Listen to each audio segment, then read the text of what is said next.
It's story time with Juicy. Hi out there! I have an exciting book for you about exploring called Pigloo. This little pig loves to go exploring. His destination? The North Pole. Let's begin. And remember to like and subscribe to Storytime with Juicy. Yeah!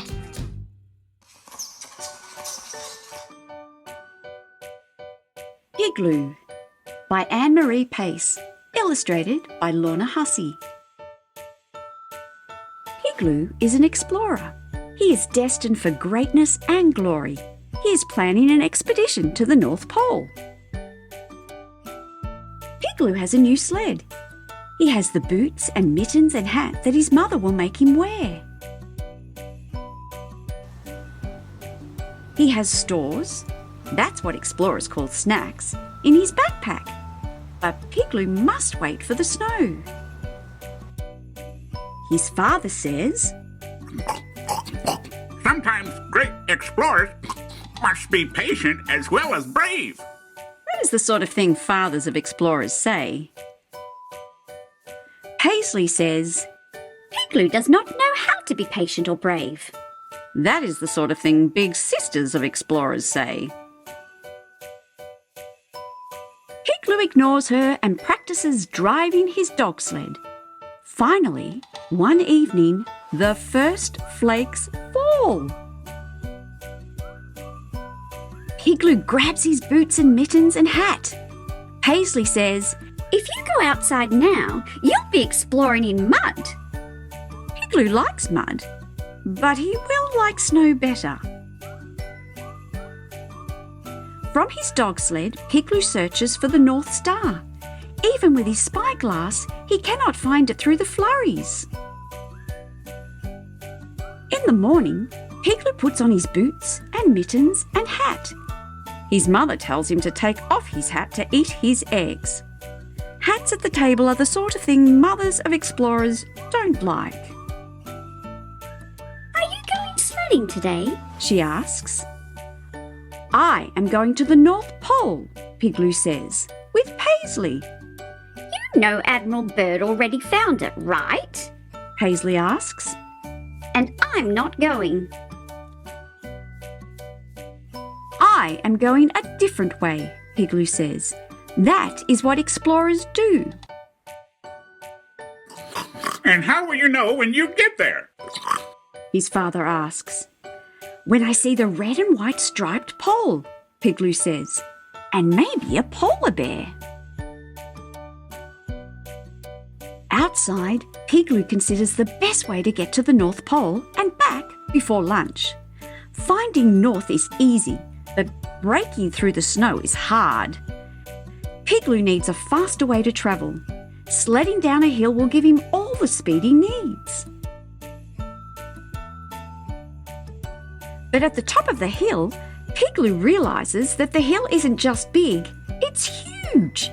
He dawdles and delays. It is a very, very, very huge hill. But sledding is the only way to get to the North Pole and back before lunch. Pigloo does not need his father or his mother to remind him that great explorers need to be brave. And he really doesn't need to know what Paisley might say. Pigloo takes a deep breath and throws himself onto his sled. He swoops past bushes and trees. He shoots over bumps and dips. His stomach flips and flops. Snow flies everywhere, but Pigloo keeps his eyes open so he'll know when he's found the North Pole. Just ahead, in the great expanse of white, Pigloo sees a flash of red. Could it be? It is! He rams his boots into the snow and pulls the rope until he stops. There's a red and white striped pole, and a polar bear, and part of an igloo. And Paisley. You said you weren't coming, Pigloo reminds her. I came a different way, She says. the short way. I didn't know there was a short way, Pigloo says. Now you do. Paisley says. Let's finish the igloo. Because Paisley knows the short way, it does not take nearly as long to get home. Inside, his mother hands him a mug of hot chocolate and a bowl of tomato soup. That is the sort of food mothers want explorers to eat when they are cold. So, His father says. how was the North Pole? Good, Pigloo says. He swallows his last sip of hot chocolate. But there were no penguins. Not at the North Pole. Paisley says. Penguins only live at the South Pole. I like penguins. I think I'll try for the South Pole before supper, Pigloo says. Paisley already has her coat on. Paisley is coming, Pigloo announces happily. Aren't you? Paisley grabs her boots and mittens and hat, and her backpack full of stores. I am, She says. Somebody has to show you the short way. The end.